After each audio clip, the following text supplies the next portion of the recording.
Good afternoon. Welcome to the Heritage Foundation and our Lewis Lehrman Auditorium.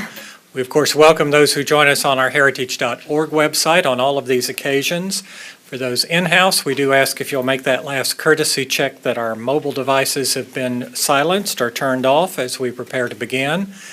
And for those online, you're welcome to send questions or comments on this topic at any time, simply emailing speaker@heritage.org. We will post the program on the Heritage homepage following today's presentations as well for your future reference. Hosting our program and opening our session is Jason Sneed, Policy Analyst in our Edwin Meese Center for Legal and Judicial Studies. Mr. Sneed has written extensively on the need to reform the nation's civil asset forfeiture laws. He also researches and writes on issues such as economic liberties and the sharing economy, as well as criminal justice reform and policing. Prior to joining us at Heritage, he was a staff assistant to former Secretary of Labor Elaine Chao. Also here at Heritage, he previously served as an assistant and scheduler for former Attorney General Edwin Meese. He holds his master's degree in public policy from George Mason and is a summa cum laude graduate of Bowling Green State University. Please join me in welcoming Jason Sneed. Jason? Well, thank you, John. Thank you all for being here, for braving the rain, and to the folks watching online, thank you as well. In December of last year, just a few days before Christmas, the FAA announced that for the first time, it was going to be requiring drone owners who own a drone which weighs more than 0.55 pounds to register themselves with the Federal Aviation Administration and pay a fee before their first flight. Failure to comply would subject them to civil and criminal penalties, including potentially 3 years imprisonment and a combined total of $277,500 in civil and criminal fines. Do drones, or rather, their operation, justify such rather steep civil and criminal penalties? That's just one of the questions which has emerged recently as the subject of drones has exploded into the national discussion. I'm excited to be joined here by a distinguished group of panelists, and we're going to attempt to answer some of the questions which have been posed. Are drones the danger to the skies that they have been made out to be? Do they require a significant, and indeed I might term it micromanagerial regulatory response?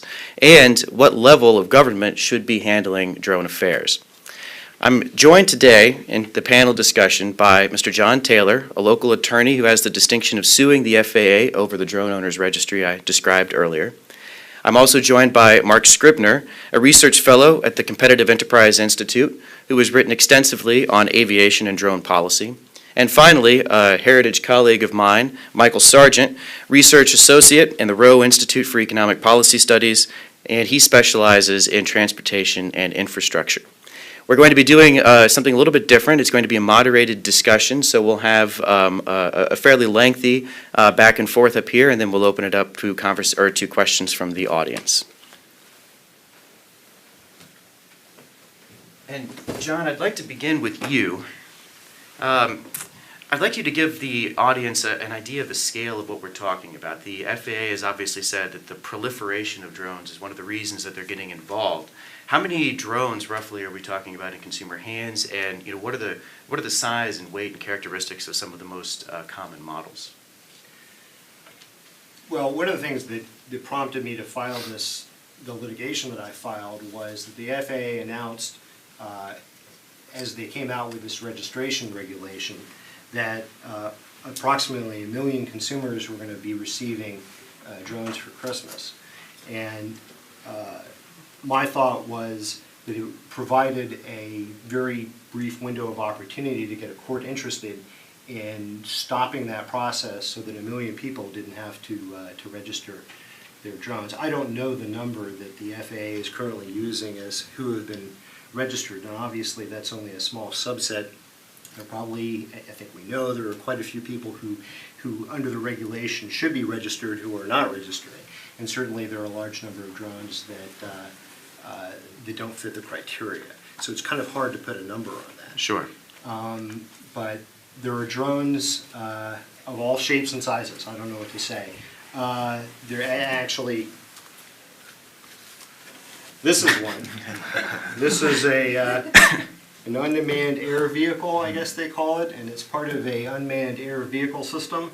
And it doesn't need to be registered under the new regulation because it's too small. But because it's too small for that, it has to be registered the same way you would register a 747 under Part 47 of the regulations. And that's just how messed up this process is. They've tried to take a process that was designed for real aircraft and shoehorn in these toys. And in the process of doing that, they've come up with a regulatory system that's in conflict. It makes no sense. For example, aircraft, as they're calling us, are required to fly no lower than 500 feet in most contexts. But then they're also saying or suggesting that model aircraft can fly no higher than 400 feet. So which is it? And that's the kind of thing we're facing now. Mark, before the FAA decided that it was going to treat drones essentially as aircraft and was going to require the registry, how were drones dealt with by the FAA and by state and local governments as well? Well, there'd been, for the past decade, there'd been, the FAA had an office that was supposed to be attempting to deal with these emerging regulatory issues with these new unmanned aircraft systems. Hadn't been doing a great job, but for a lot of these UAS, what you're talking about are model aircraft, and what they had then was a 30-year-old guidance document that they were relying on, and which has recently been updated. But that was, there was litigation ongoing over where this line is drawn, and the answer really is that no one really knows. Now, the FAA, as anyone who's familiar with aviation regulations, maintains that they can regulate anything off the ground. If we're talking an inch off the ground, and the statutory definition of aircraft is so broad that presumably it could include Frisbees. So the FAA, if you have something flying through the air, the FAA claims it has the authority to regulate that, and it's long maintained that. So as John said, we ended up with these very conflicting sort of approaches from the FAA. Is this toy here, is that supposed to be registered under Part 47 registration requirements? Maybe, but maybe not. And so we're really just relying on sort of what the FAA decides that pops into its head that day, and then we're expected to follow along. And I think, we can get into this a little later, but there's a definite role for Congress to sort this out and rein in the authority of the FAA and clearly define and delineate where it can and can't regulate. And, in fact, since you mentioned Frisbees, they had to specify that Frisbees and paper airplanes are not covered by their drone registry requirements, right? Right. Yeah. And but, they still maintain the authority to do that. They're saying we choose now not to regulate these things, but they don't say that they lack the statutory authority to do so. Well, you mentioned that Congress has a role to play, and I wanted to turn back to a 2012 law, the FAA Modernization and Reform Act.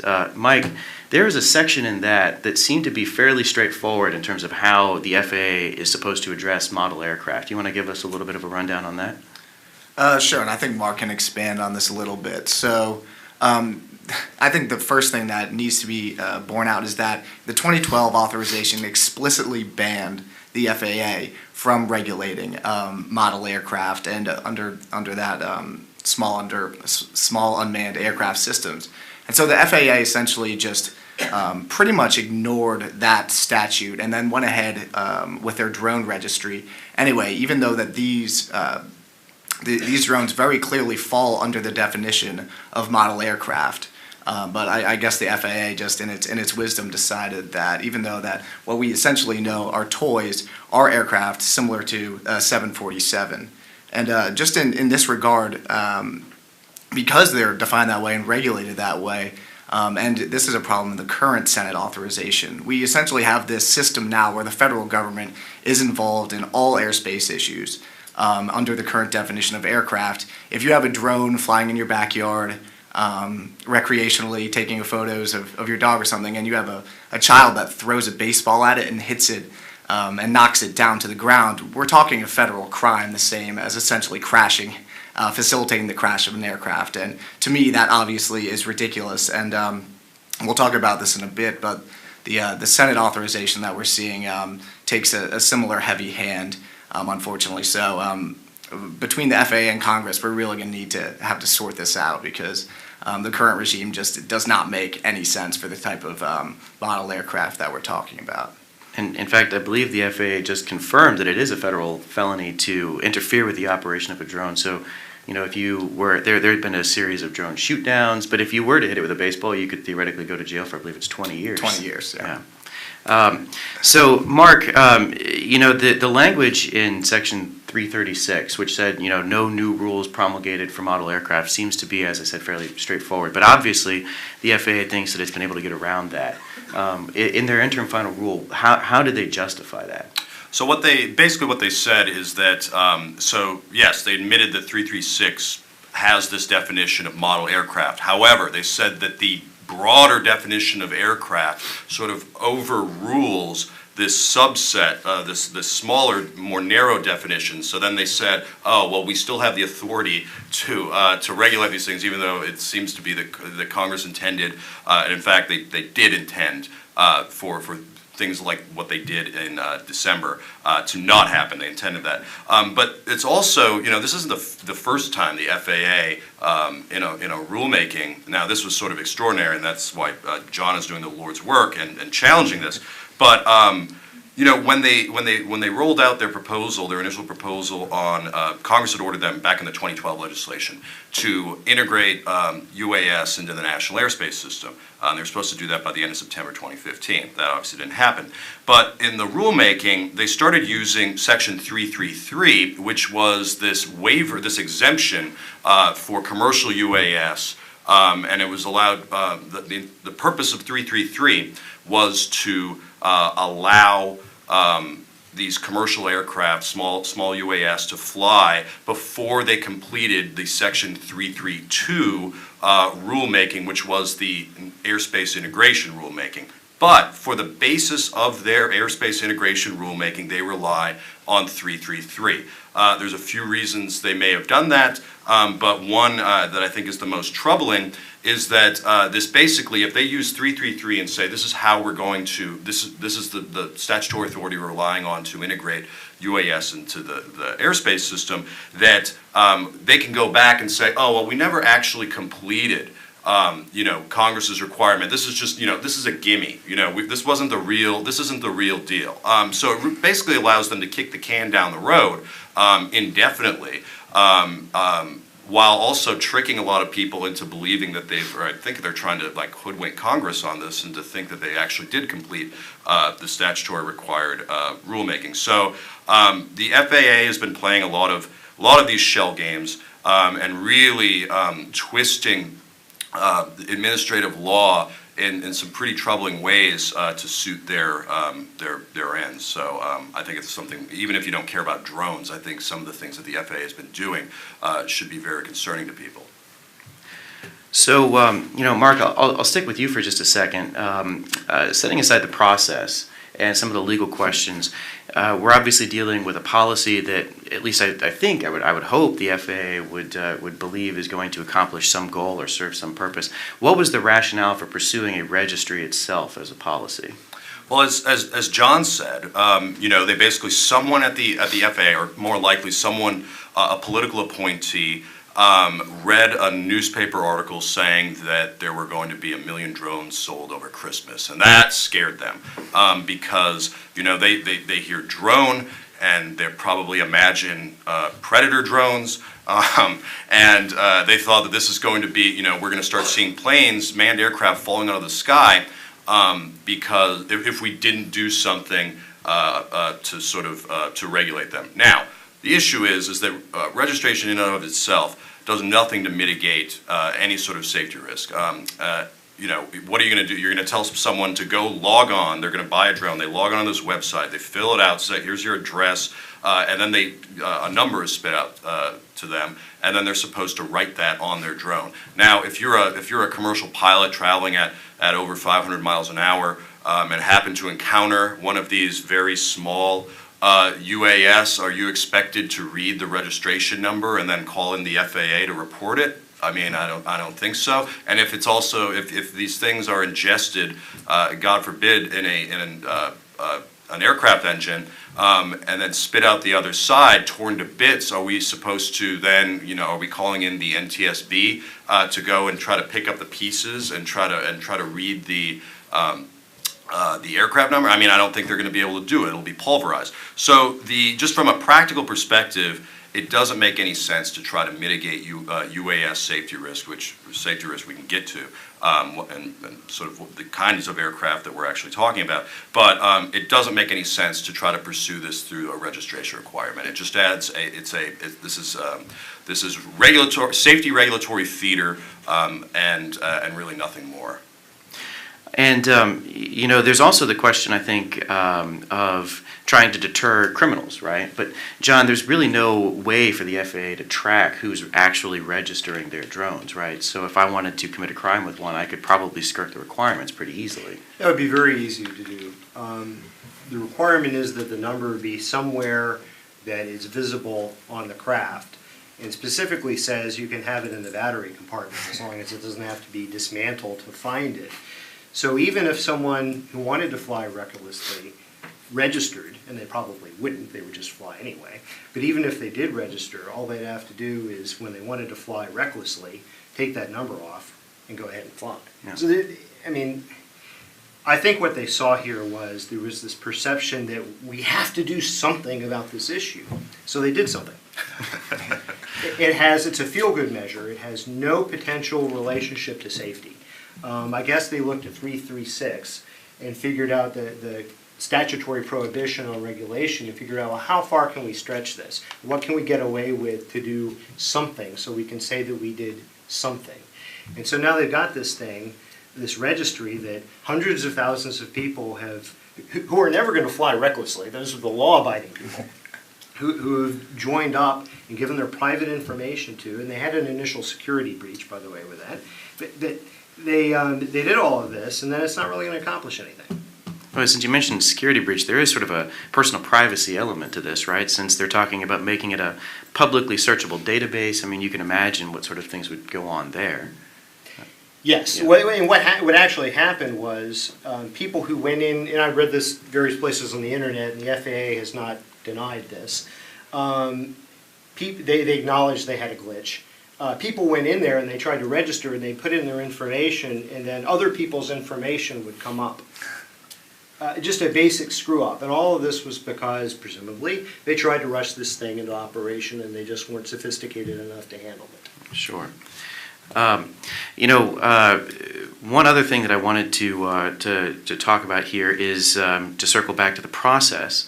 The FAA put this out, I believe, in 2 months from the point at which they announced it to the point at which it went into effect. It went into effect less than 7 days, and there is a law in the books called the Administrative Procedures Act that would seem to say that this ought not be the way that we do this. But Mark, CEI actually filed public comment with the FAA throughout this process, both before the interim final rule and after. Do you want to give us an idea about how exactly they justified bypassing the notice and comment process? Sure. So so the Administrative Procedure Act, which applies to most regulatory actions undertaken by the federal government, generally requires you give notice and allow the public to comment on these proposals, and there's a time schedule. You have 30-day and 60-day requirements at these various stages.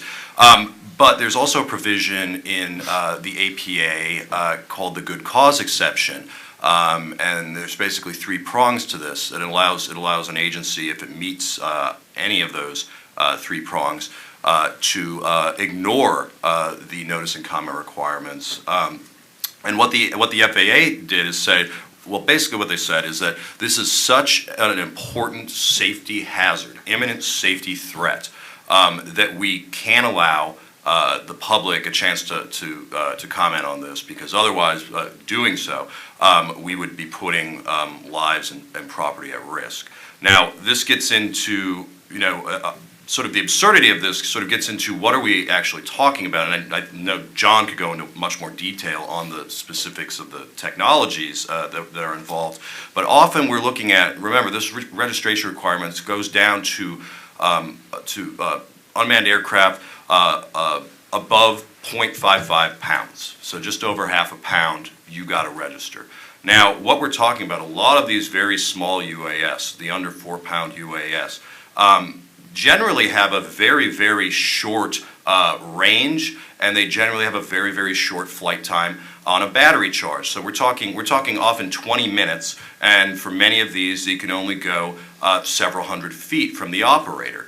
Now, some can go further, of course, but most of what we're talking about, the lower end model consumer drones that you can buy off the shelf that sell the best, most of those simply are not physically capable to pose the kinds of risks that the FAA claims exist. So that's sort of, and I don't know, John, if you want to add to anything on the sort of the technology side, what we're sort of dealing with when we talk about these small UAS. But yeah, I mean, that's basically, and We've got something as small as this, and I can fly this legally around this room, but if I were to fly this outside here, that would be a felony, because they have the special flight rules area around Washington, D.C., and it's to protect the nation's capital from an attack from an aircraft. And they want to make sure that that the tower at National Airport is able to communicate with aircraft.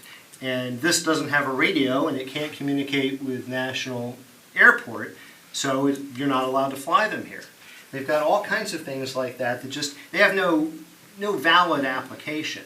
And the FAA would say, well, we're not really going to enforce that. You know, we know a paper airplane is an aircraft because we've registered some of them. But we don't really mean it that way. So you're left trying to guess how they're going to enforce these things. And that's not the way our country is supposed to work.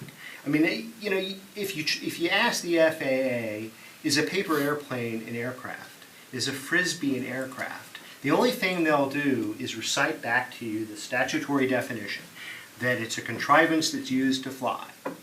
So you're left with, well, a paper airplane is a contrivance that's used to fly.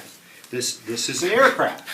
So do I have to register it? Well, no, you don't really have to register it. Well, what's the law? I mean, where do you draw the lines? And people are left with a tremendous amount of confusion on this. And let me add one thing, if I may. I mean, we're talking about drones here today because that's the sexy new topic. But this affects a lot of people who've been flying model airplanes for decades, people whose fathers flew them, and they fly them on their farms in Iowa. And all of a sudden they're looking at having to register with the federal government, and their 13-year-old kids have to carry their papers with them if they go out in the backyard and fly. And they're just confused, and they're looking at this, and it's really demoralizing people to see that the federal government is doing this to them. It makes absolutely no sense. And that's just to underline that point that John just made. So in addition, the registration requirement also makes you carry registration documentation with you at all times that you're operating. So we really are looking at this sort of papers, please, regulatory state here, which is, yeah, should this 13-year-old kid in Iowa on the farm face felony charges if he doesn't carry his drone registration materials around with him? I would say no. So, John, you know, you were talking about the impact, the demoralizing effect, and I'm sure that played into your decision to sue the FAA over this. So, walk us through your lawsuit. You know, where does it stand? What are the points that you're arguing? And you know, are you optimistic? I'm very optimistic, and other people who have more experience in this field are optimistic as well, which is more important. I'm just a hobbyist. I'm a hobbyist who happens to be an attorney. For the last 10 years, I've worked in insurance regulation. For 10 years before that, I was a litigator, did appellate and trial litigation. But I got very interested I've always been interested in model aircraft. I got interested in drones in the last couple of years.